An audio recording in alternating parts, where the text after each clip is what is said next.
Greetings, fellow commanders. Today I'm going to be introducing you to the rename item command in PowerShell. We're going to do it in less than 3 minutes. I'm Commander Kiwi from scriptcommander.io. If you're not familiar with it, the rename item command allows you to update the name of an item or items, depending how it's used. We're going to stick with a simple example this morning for our review and just rename a single file. So if you look here, I've got a boring file name staged for us, and we are going to rename it. So I'm just copying the file path so I don't have to come back here in a minute. Let's start with that rename-item, and then let's specify the path of the file. So I'm going to put that in double quotes. I don't technically have to do that because I don't have any spaces. I just make it a practice to do it so I don't have that headache if I'm not thinking about it. The next thing we want to specify is our new name, which I'm just simply going to call it much cooler file name .txt. Okay, when we execute, it runs pretty quick. And as you can see, now I have a much cooler file name for my file.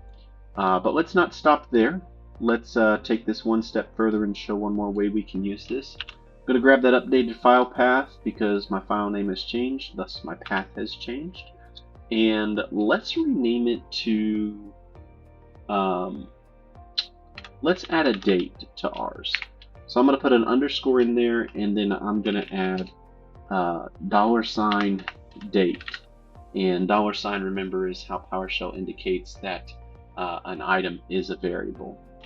So up here I'm going to specify that variable, and I'm going to define it, and we're going to use a getDate command, and then let's format it, and then let's use capital M for month, lowercase d's for day, and then 4-digit year.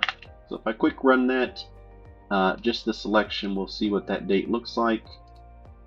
It's exactly what we want, 11/30/2023. So what's going to happen here is we're going to rename our much cooler file name .txt to this new name, which includes the base name, and then we're adding an underscore date. So new name can handle a variable in there, and it should give us that date in the file name itself. And it ran, and beautiful. So the command is essentially exactly the same, except we've added this or appended this date to the end of the file name before the extension. Thanks for watching, everyone. Please like and subscribe, and head over to scriptcommander.io for a copy of today's transcript.